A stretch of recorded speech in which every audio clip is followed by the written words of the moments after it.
The first question we'll be tackling is, what is Git? Well, odds are that you've heard of Git, or at least heard mention of it before. That is why you're watching this course after all. And depending on how you heard of Git, though, you might also be asking, why would I want to use Git? And these are both easy enough questions to answer. At the most basic level, Git is a version control or source control system, much like any other source control system you've used before. It will track your changes and allow you to commit changes to a source control repository.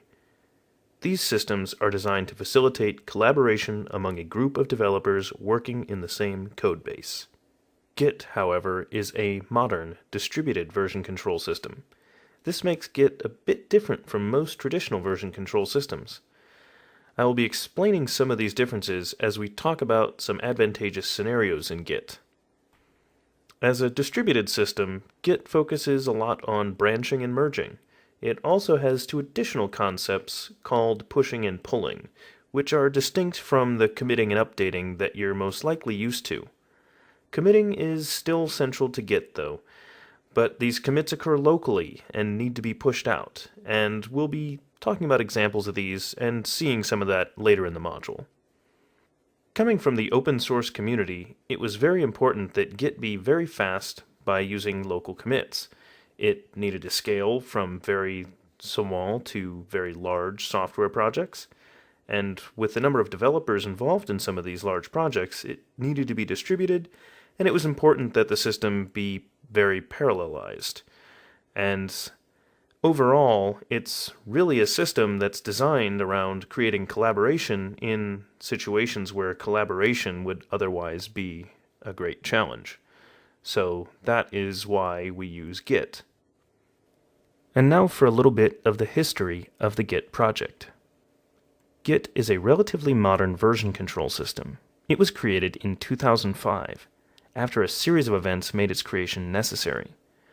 For a few years prior to the start of the Git project, the Linux kernel was using a proprietary distributed version control system called BitKeeper. When the relationship between BitKeeper and the Linux kernel development team fell apart, the company who owned BitKeeper no longer offered a free-to-use license.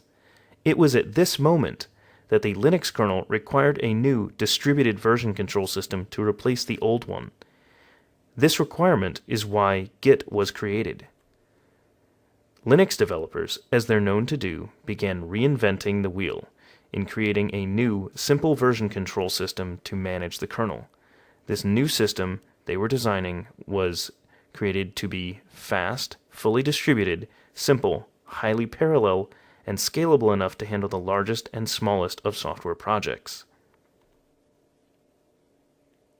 Since 2005, Git has been growing, changing, and increasing in popularity. An entire ecosystem has formed to support the needs of Git's users through hosted solutions, productivity tools, shell integrations, and much more. This growing ecosystem is actually why you're here watching my course on one of the strongest entities in the growing community, GitHub,